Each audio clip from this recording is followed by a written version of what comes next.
crafty viewers. So for today's project, we are going to make this beautiful Mother's Day card.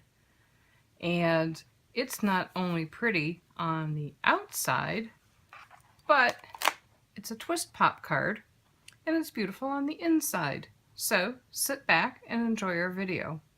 You will notice in today's video that I'm not going to do a materials walkthrough because the video is pretty lengthy and it would have just added too much time onto it because of all the materials used.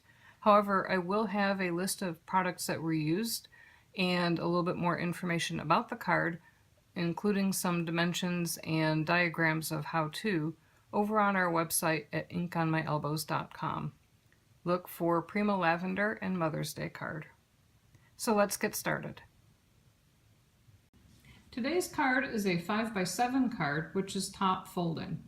And in order to have a 5x7 card that's top folding, you need to have a sheet of paper that is 5 inches wide by 14 inches long. Now you can find this paper as pads in the specialty paper aisle at Michael's. The first thing that I did was try to select some appropriate panels that would go on the inside and the outside of the card. I like to kind of do a prototype of what my card's going to look like before I get too far along, and I have this 8.5 by 11 sheet of black paper that I cut out a 5x7 frame on the inside so that I can kind of frame up exactly where things are going to look, and I can see exactly what the card's going to look like without visual distraction from the things around the edges. So here you can see that I'm kind of playing around trying to figure out what pieces do I want to go on the front of the card. I had cut a bunch of different pieces when I sat down with this Prima Lavender collection that I thought I might use on different projects. So I kind of move things around, see which background I like better, what position on the page that I like the background a little bit better, and I decided on that top right hand corner. So I cut that top right hand corner out, and I did like the two panels that were on the left side. However, those were only 6 inches high and the card's 7 inches high, so some washi tape to the rescue. Because that middle part is going to be covered up by the twist pop mechanism, I could put down the washi tape and it would provide enough coverage and be in the same color family as the papers that it's adjacent to, and that solved that problem real nice. This particular roll was actually 1 inch wide, and that fit the 1 inch gap that 5 inch by 6 inch piece of cardstock fit. So that was going to cover that over nicely. So now that I got the washi tape on, I have the edges trimmed off. I'm going to put the front onto the card, and I want to make sure that the top edge and the left edge are aligned to the card base. That way, if I have any excess card base below, I can always trim it off on either side, and you have to do that on the bottom, not the top. The next piece is this beautiful piece of embossed paper that I used some of the Prima Art Alchemy metallic paint, and that was in dark velvet. I also used the embossing folder from Card Making Magic, and after I painted the strip of white cardstock, I ran it through the embossing folder. I'm going to tape it down and adhere it to the front of the card, and I'm going to leave 3/4 of an inch on the left-hand side of the cardstock showing. The piece of purple is 2 1/4, so that uses up 3 inches of the face of the card. Now I'm going to adhere this piece of lace that I have in my stash. It's some Recollections lace from Michael's, and glue that onto the front. I'm going to use my Scotch Quick Dry adhesive to hold that down, and then I'm going to adhere the frame onto the front. But before I do that, I want to cut out a different backing. Now this frame is from Card Making Magic, the Christina Griffiths collection, and I used the outer frame as well as the next smaller edge to cut it out of some thick white cardstock, and I painted it with the Brass Hardware metallic paint from Prima. Now when I painted it, I actually painted it on my craft sheet, and when I pulled it off, there were some little edges that were sticking over, so I actually had to go around and fold all the little paint edges down and around. Now for the inside of this frame, I want to use this butterfly paper, and I want to make sure that it's aligned vertically, and I have some dies from Tonic that I cut out a piece of white copy paper to kind of frame out where it would go, and I aligned it with the center part of the body of the butterfly. Now you can see that these Tonic oval dies have some notches in the edges, and that allows you to align them perfectly along a vertical or horizontal line. And so I just used my T-square to draw out where I wanted that to go. And you could see that this die is almost exactly the right size to go on the inside of the frame to have enough of an edge to glue all around, and but not show out the sides. And you can see that the butterfly was positioned off the edge of the paper, but there was enough on that straight edge that it was hidden behind the decorative frame on the outside, that you'd never notice that straight edge being cut. And here I'm just marking where the top and bottom pieces are with some dots on the back, and that way I can align it with the top and bottom points on the frame to make sure that I get it straight horizontally and vertically. I'm just going to use some more of that glue and adhere it on. I'm going to set that aside to dry, and thankfully it dries pretty quick actually, and erase my pencil marks. Now I realize at this point that I forgot to put the greeting on the inside, and I wanted the greeting on some pink vellum that I got at Michael's, and I wanted it to fit behind that back piece. And so I got out my sentiment that says Happy Mother's Day and quickly pulled it apart so that the glue didn't dry, and stamped out my Happy Mother's Day sentiment. You'll notice that that pink vellum is a little bit wider than the frame, and I'm going to emboss this sentiment with some Hero Arts copper embossing powder. Now, even though the vellum is a little bit wider, before I insert it back into the frame, I'm actually going to size it up and then trim it around the edges as soon as I get it positioned inside, in front of the backing piece and underneath the frame. I did forget to use my powder tool. I don't think I ever remembered to use my powder tool, so I had to brush away some stray bits of embossing powder. And here you can see the Happy Mother's Day. The pink goes perfectly with the paper, and the copper matches the foiling that's prevalent throughout this Prima Lavender collection. So there we go. That's pretty. And here's where I kind of position it and figure out where my edges need to be and trim it down a little bit, and then re-glue it back in, gluing the vellum to the frame and then the paper onto the back of the vellum. Alrighty. Now there is a little bit that was overhanging, so I just took my craft knife and sliced that off.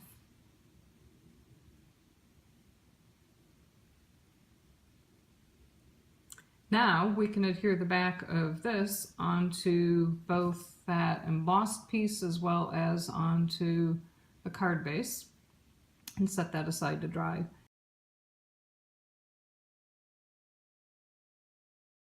In the meantime, while that was drying, I made this prototype of the twist pop mechanism. Now, for as much cut aparts as this paper collection had, and for as much embellishments and ephemera, I had a tough time finding something to put on the insides of the twist pop. And so I'm going to use these 3" by 4" journaling cards, which meant that my twist pop mechanism had to be 3 inches times 4 panels across, so 12 inches wide by 4 inches high. So I wanted to make sure that I created a prototype to make sure that it would work. Now I'm using a stamp set called Mother's Day Innies and Outies from My Sentiments Exactly. I've had this for a couple years, but I think it's still available online. And I'm actually going to type 2 internal sentiments as well as the Happy Mother's Day. So the left-hand panel I'm going to decorate with butterflies and stickers from the ephemera. You can see that that right-hand card, which is where the Happy Mother's Day is going to go, says today on it, and that needs to be covered up. So I used one of the floral stickers from within the sticker collection to cover that up. Now I didn't want to use anything that had any kind of bulk because the twist pop mechanism needs to lay flat. And I didn't have butterflies that I liked, so I actually cut one of the butterflies out of that sheet of Communication Through Love paper and fussy cut around him to add him to the top of this left-hand panel. And again, everything is just glued down directly. Nothing is on any kind of dimensional adhesives. So now using my MISTI, I'm taking some Elegant Eggplant ink from Stampin' Up, and I'm stamping the greetings on the inside. These are finely detailed sentiment stamps, and I didn't want to try to use any kind of embossing powder on this, and I really like the Stampin' Up ink. So the Elegant Eggplant ink was a fairly close color that worked well with this paper collection.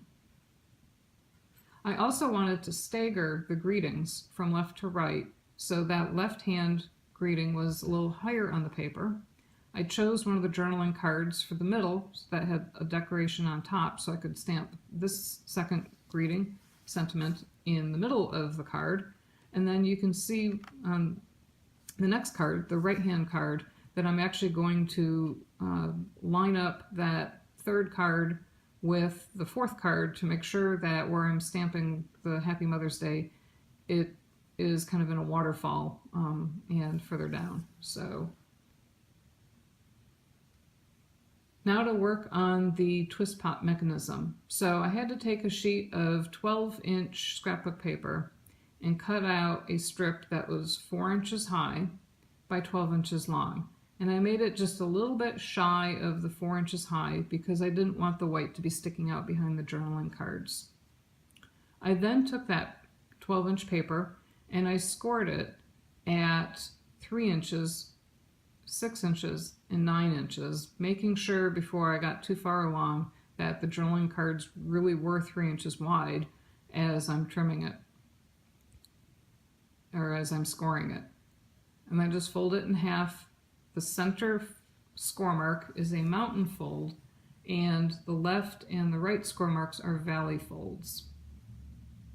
So here's everything kind of lined up, and I realized that when you put the journaling cards down, that there'd be some white sticking out in the center. So I took some of the brass hardware paint from Art Alchemy, from Prima, and I just painted over a little 1/4-inch strip that covered up each of the seams, and that way there'd be no white cardstock showing through. The nice thing about this paint is that it dries fairly quickly, and I didn't have to wait before I could move on to the next step. I just hit it with my heat gun and was able to stick everything down, and it was dry very quickly. Now, because it dries so quickly, you also have to make sure that you get your brushes in some water quickly, otherwise the paint dries on the brushes. Now I could adhere the 4 panels onto the folding part of the twist pop mechanism. And I started in the middle just to make sure that those were the pieces that were going to be folded in, and I wanted to make sure that they weren't binding with the corners or the edges. And once I was sure that I could fold it flat, then I adhered the outer pieces. I made sure that I aligned all of the edges vertically so that they've made a nice straight seam across the top. And there we go. Now to work on the mechanism itself. I'm using a sheet of Stampin' Up, this is Wisteria Wonder paper, and I could get away with only using an 11-inch piece because I did not have to have the mechanism, the folding mechanism, all the way out to each edge. As long as there was enough, about an inch on the inside of the left panel and the right panel, that would be enough. So I find the center of my piece of cardstock. I did cut it down to 10 inches wide. And then I measured over 2 inches from either edge, because the height of the panel is 4 inches. You measure 4 inches, your triangle is going to be 4 inches across. And I used my Fiskars trimmer to do the scoring with a stylus rather than my scoreboard, because it was just easier to follow along and do a diagonal line on that rather than on the grate, because you can't tell where the edges are. Here I make outer folds on the 2 X's, and then for the crease that goes down lengthwise, that's a valley fold. So whichever way you do it, it's in the opposite direction for the long fold. And I pull the bottom edges of the paper together, and when you pull the bottom corners together, that forms the triangle. And I just used my stylus there to flatten it out. Here I aligned the center of the outside panel with the center of the mechanism, and I can identify the top and bottom corners for the left and right hand panels, which is where the adhesive goes. The adhesive only goes to that center fold line. You don't put it the whole way down. And that allows the top and the bottom of the card to twist open. If you adhered it the whole way, it wouldn't twist and pop open.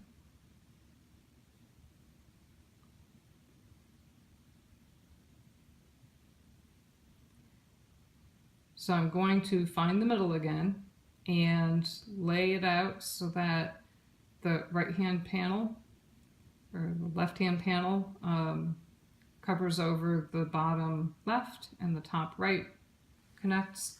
And this is a little tricky to get it to fold together, but you can see I pull the fronts together, and then that folds and kind of forces the back together, and you just want to recrease it to make sure that it's adhered down correctly. Now we're going to put it on the inside of the card, and excuse me, again, I'm going to find the center of the card to make sure that when I put it into the card, it's aligned with the center. So I just find the center point at 2.5 inches, and I want to make sure that it's not skewed or angled to the left or the right. So for this, I'm going to get out my trusty T-square and line that up with the bottom of where the mechanism sits. And that way I can make sure that when I glue it down, it's glued down exactly level and even, and slide it to the right or left to make sure that you have the same amount of gap on either side. And I actually ended up using tape for this, even though I'm using glue here. The glue didn't work very well. It actually came undone, probably because I'm opening the card up right away and didn't let it dry. So I actually went back and had to use some of my 1-inch tape.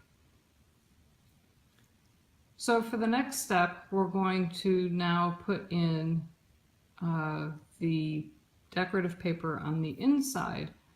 I kind of like to have the paper hidden underneath the mechanism and all the way around so that you don't see it. So here I took that prototype again, and I'm going to measure 1 inch above the edge of the paper, because remember that paper was only 6 inches because we took both panels from the left hand side of the sheet of paper.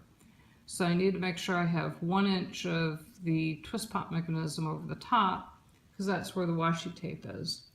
And I'm going to trace out the left and right angles, and then I'm going to cut a little channel around them so that they slide underneath the mechanism in the card, and that center part sits on top of the Wisteria Wonder paper. It's one extra level of detail, and if anyone's going to notice, this is Mother's Day card, it would be my mom would notice that that was done that way. So I also make sure at the bottom edge that it's lined up with the bottom edge, and it just fits right in once you get it in there. You slide it into the left and then kind of pull that right edge apart and push it behind there and adhere it down, and then that gives you, because it's a channel, you didn't you cut about 1/8 of an inch away. You didn't just cut straight. You can see that there's a little channel there. You have a little bit of wiggle room to move it back and forth to make sure that you're aligning it perfectly with the bottom of the paper. And it's really the bottom of the paper that's the most important. If you're a little bit off on the top, not a big deal, but you will see it if on the outer edges if you're off. So here you can see the detail of how I just push that right behind there. And then the glue gives me a little bit of time that I can move it back and forth exactly where it needs to go. I'm just going to take my bone folder and make sure that that glue is adhered well. And then I decided that on the inside I had a little bit of extra room because of the thickness of the twist pop mechanism, that I could add some decorations to the inside. So I thought a butterfly up in the top corner would be kind of pretty. I did try to find something to put in the bottom left-hand corner, but because the twist pop mechanism itself comes down so far into the card, I only had maybe 1 inch along the bottom edge to work with, and nothing really looked appropriate down at the bottom there. So it was just the butterfly up at the top, and had to live with that. So there we go.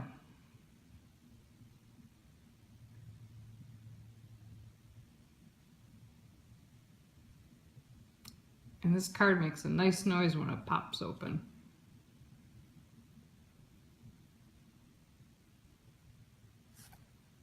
This is our Twist Pop Prima Lavender Mother's Day card. You can see all of the beautiful shimmer and shine on it, including the Mother's Day. And then when you open it up, you have a beautiful inside.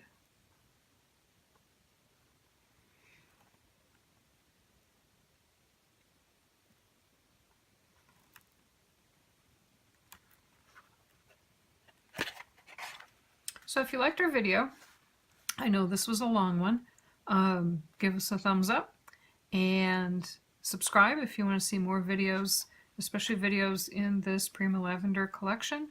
I think I have now 4 or 5 projects that I've done. This is my 5th and final. And next up is going to be the March Simon Says Stamp card kit, which is a very springy, very fun card kit. So I can't wait to get started on that. So thank you so much for watching and have a great day. Happy crafting!